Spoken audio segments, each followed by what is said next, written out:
आज मस्त असा श्रीच्यासाठी खूप मस्त हेल्दी असा नाश्ता बनवला होता. जे की तुम्हाला सांगायचं म्हटलं तर गव्हाच्या पिठाचा आणि रव्याचा आणि त्याच्यामध्ये काही भाज्याही होत्या. याची जर रेसिपी हवी असेल मला नक्की कमेंटमध्ये सांगा. आणि स्वतःसाठी मी असा नाश्ता केलेला होता. रात्रीच्या पोळ्या होत्या शिल्लक त्याचा, आणि दुपारून माझं पार्सल आलं होतं. आणि हा आहे माझा ड्रेस. कसा वाटला ते सुद्धा नक्की मला कमेंटमध्ये सांगा.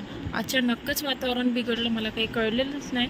नंतर माझी खूप धावपळ झाली. संध्याकाळी मस्त असा कढीपत्ता वगैरे काढून ठेवला होता, कारण मला ढोकळा करायचा होता आणि पनीर पण घरीच केलेलं होतं. खूप मस्त झालेलं.